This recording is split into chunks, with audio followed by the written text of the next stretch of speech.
حدیث نمبر 77 عن زید بن وهب الجهني أنه كان في جيش الذين كانوا مع علي رضي الله عنه الذين ساروا إلى الخوارج فقال علي أيها الناس إني سمعت رسول الله صلى الله عليه وآله وسلم يقول يخرج قوم من أمتي يقرؤون القرآن ليس قراءتكم إلى قراءتهم بشيء ولا صلاتكم إلى صلاتهم بشيء ولا صيامكم إلى صيامهم بشيء يقرؤون القرآن يحسبون أنه لهم وهو عليهم لا تجاوز صلاتهم تراقيهم يمرقون من الإسلام كما يمرق السهم من الرمية.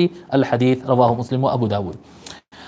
حضرت زید بن وہب الجہانی کہتے ہیں کہ وہ اس لشکر میں تھے رضی اللہ عنہ، وہ اس لشکر میں تھے جو علی کے ساتھ تھے. انہو کان فی الجیش الذین کانوا مع علی. اچھا، زید بن وہب یہ نیا نام ہے نا، ان کے بارے میں لکھانا ہے. زید بن وہب، آپ ان کا نام لکھ لیجئے، ابو سلیمان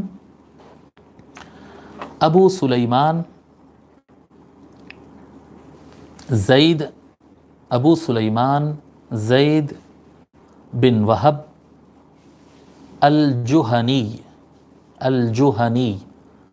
ابو سلیمان زید بن وہب الجہنی.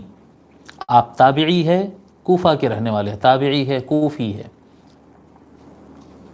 عبداللہ ابن مسعود رضی اللہ تعالیٰ عنہ کے شاگردوں میں سے ہے.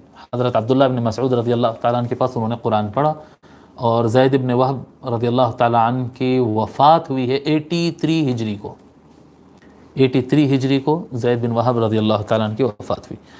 آپ کہتے ہیں کہ میں جو ہے، وہ کہتے ہیں کہ وہ مولا علی کے ساتھ اس لشکر میں تھے جو خوارج سے لڑنے کے لیے چل پڑا تھا، نہروان کی طرف، حروریہ سے لڑنے کے لیے جو لشکر تیار ہوا تھا.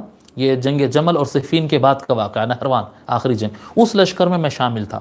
فقال علی، تو مولا علی علیہ السلام نے فرمایا، ایھا الناس، اے لوگو، انی سمعت رسول اللہ صلی اللہ علیہ وآلہ وسلم یقول، اے لوگو، بے شک میں نے رسول اللہ صلی اللہ علیہ وآلہ وسلم کو ارشاد فرماتے ہوئے سنا، یخرج قوم من امتی یقرؤون القرآن، یخرج قوم من امتی، میری امت میں سے ایک قوم نکلے گی جو قرآن تلاوت کرے گی. لیس قراءتکم الی قراءتہم بشیء، وہ ایسا قرآن پڑھیں گے کہ ان کے مقابل میں تمہارا قرآن پڑھنا کوئی چیز نہیں ہے. ولا صلاتکم الی صلاتہم بشیء، اور ان کی نمازوں کے مقابل تمہاری نمازیں کچھ نہیں ہیں. ولا صیامکم الی صیامہم، اور ان کے روزوں کے مقابل میں تمہارے روزے کچھ نہیں ہوں گے. یقرؤون القرآن، وہ قرآن ایسا پڑھیں گے، یحسبونہ انہ لہم، وہ قرآن پڑھیں گے اور سمجھیں گے کہ وہ قرآن ان کے لیے ہے، یعنی قرآن ان کے فیور میں ہے. وَهُوَ عَلَيْهِمْ، وہ نہیں جانتے کہ قرآن ان کے خلاف ہے. جی، وہ قرآن پڑھ رہے ہیں اور وہ سمجھتے ہیں کہ ہم قرآن پہ عمل کر رہے ہیں. نہیں، وہ قرآن کے خلاف عمل کر رہے ہیں. وہ کل کے دن اللہ کے سامنے ٹھہر کر بولیں گے کہ ہم قرآن پر عمل کیے. نہیں، ہم نے قرآن کے خلاف عمل کیا. یہ آنے والا ہے نتیجہ.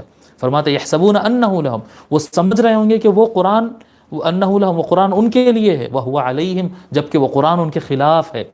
لا تجاوز صلاتهم تراقیہم، ان کے نمازیں ان کے حلق سے نیچے نہیں اتریں گی، یعنی ان کے نمازیں صرف ظاہر رہیں گی، نماز میں کیفیت نہیں رہیں گی ان کی. یمرقون من الاسلام، وہ اسلام سے ایسے نکل جائیں گے کما یمرق السہم من الرمیہ، جس طرح سے تیر اپنے شکار سے نکل جاتی ہے، جس طرح سے تیر اپنے شکار سے نکل جاتی ہے. ٹھیک ہے. رواہ مسلم، اس حدیث کو امام مسلم نے روایت کیا، اور امام ابو داود نے اس حدیث کو روایت کیا.